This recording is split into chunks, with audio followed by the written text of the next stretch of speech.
So you're in the market for buying a new vehicle. Do you purchase a ceramic coating package that's offered by the dealership?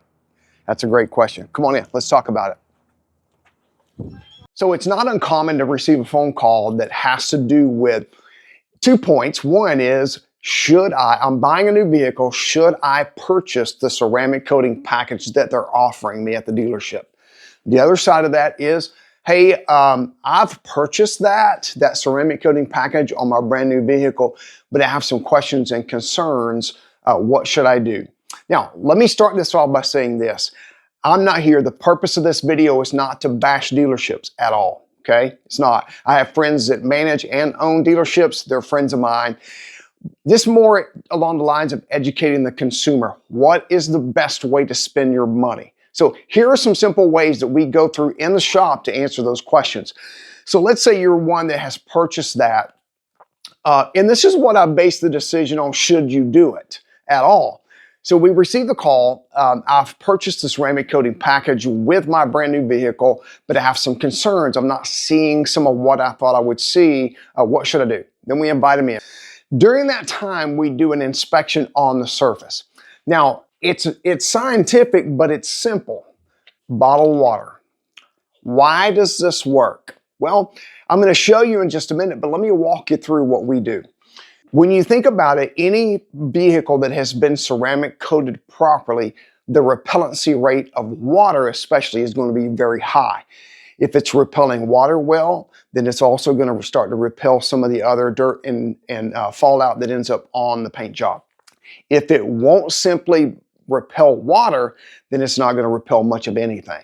So what we do is we do a test on the surface to show the repellency rate of what it's doing currently. The problem is that not one vehicle that we have experienced or that we have inspected has actually passed the simple water test. Now let me take you in the shop and show you what I mean. So when someone comes in for that water repellency test, what we do is we just take water that's bottled and we pour it on the surface. Now I want to show you particularly what we're looking for. If you've got a surface that has been ceramic coated properly, the repellency rate is going to be very high, especially in most cases of the vehicles that we have inspected that were coated by the dealership that they purchased the vehicle.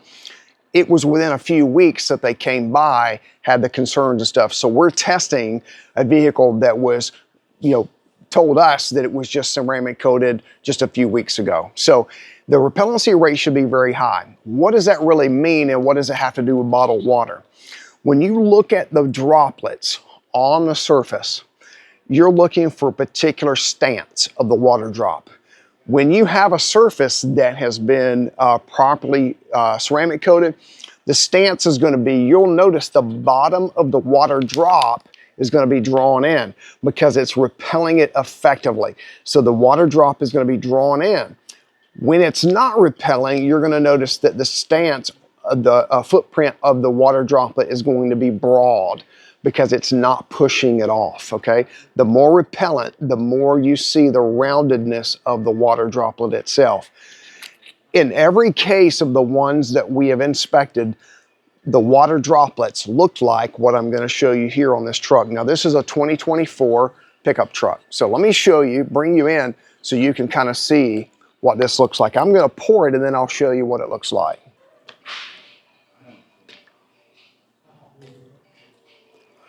Now, this surface has not been coated. So I want to show you what this looks like. It's a new truck, but I want to show you what this looks like. So let me pull you in to look. So let's notice the water droplets. Notice the footprint of the droplet is wide, okay? See how wide the footprint is on there? So that tells me that the surface, although it's repelling, when you notice that I was pouring water on it, it's gonna run off pretty quick.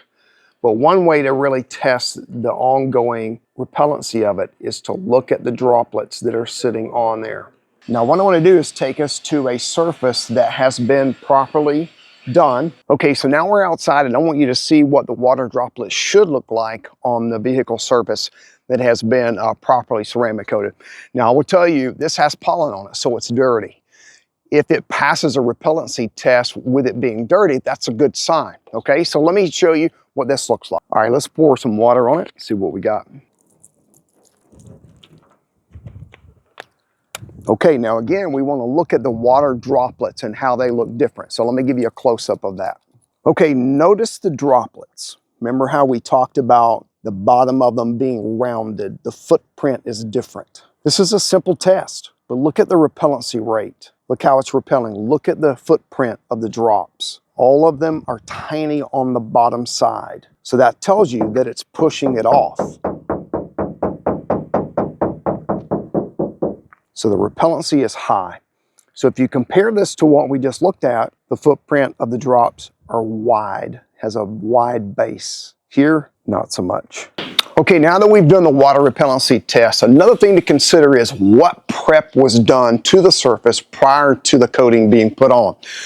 It doesn't matter if you're painting a wall or ceramic coating a car, the effectiveness of what you put on the top is only as effective as the preparation that's done prior to that. So what does it really take to adequately prepare the surface for a ceramic coating? Number one, it has to be fully decontaminated. Two styles of decontamination that we do in our shop. One is chemical and one is mechanical. We use an iron fallout on various surfaces and stuff on the vehicle to really draw out dirt contaminants that are on the surface to pull it out of the paint. Why? Because we're going to seal it up and we don't want to seal that in. After we do that, we're going to take it through a polishing phase. Now the mechanical part of it, go back to that, the mechanical portion of that is where we take, you've heard of clay bar. So we will clay bar the full surface to remove all the contaminants that are deep down in the surface, but then also on top of the surface. So we're getting all the surface ready for the ceramic coating. Then after that, then we start polishing. Why is polishing important? And we hear this a lot. I have a new car, it's brand new, it should not need polishing. That's not true, okay? A lot of times that vehicle has a journey from the time it leaves the assembly line to the time it gets to your driveway. It's been miswashed, washed in a hurry. So what's going to happen is you're going to have swirls, scratches and things like that on the surface. Now, when you don't polish it, not only are you not perfecting the surface from a look standpoint by removing those things, the swirl marks, the scratches, and then any oxidation that might be there, you're putting something on there that's not smooth. So you're taking a ceramic coating, putting it on a not smooth surface. So what's going to happen if you look at scratches under a microscope, what you're going to have are ridges. It's going to look like an uneven surface. So when you're putting a ceramic coating on there, it's hard for it to put a layer of protection on there if it's having to fill in all these gaps. So you're also having high-low spots within the ceramic coating itself. We want the surface as smooth as we can take it. And then once we get it there, then now we've created a surface that's ready to accept that ceramic coating on there. Now the vehicle that's being polished behind me, the owner just invested $1,500 in a polish and a ceramic coating. However, he's here now getting all of that fixed, okay? So I have a video that I want to show you kind of what he has encountered $1,500 later. So you can see on this side here, the scratches and all of that was left in the surface. Now, his question was, could it not have been polished better? Is this what I'm left with? Is my paint job ruined? What's wrong with it? All of that could have been solved with proper polishing. So we're in here, now we're taking the polishing to what you see now to this level, okay? After the polishing is done, now it's ready to receive the ceramic coating. You will have, and I've heard personally, those that are out there that are offering ceramic coating services saying you don't need to polish it, okay? That is incorrect. If you hear that, keep walking. Whether you come here or not, make sure that you're in the right hands and you're spending your money wisely. Because really, that's the reason why I'm creating this content right now in this video. So, spend your money wisely, do your homework, find out what the steps are that they go through. If they're not polishing and they say it's okay because the product that I use doesn't require that, keep walking, keep walking. I promise you, keep walking, okay?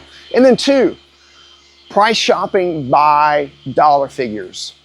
If you call us and we do a quote for you, and then you call someone else and you get dollar figures anywhere from $300 to $500 cheaper than we are, I promise you something is missing. It could be skill set, It can be not knowing really how to properly polish a vehicle. The product that they can use is inferior or what have you. But that's what you're going to run into when you go to your dealership. They are not detailers, okay? They're not. Unfortunately, they're not. But what happens is they're not taking the time to prep the surface, to polish it, to wash it adequately, then polish it, get the surface right, and then the products that are being used on those vehicles are inferior. If anything is being put on there and it's not passing the repellency rate, then something is missing, okay? So I hope you find this information helpful. Spend your money wisely.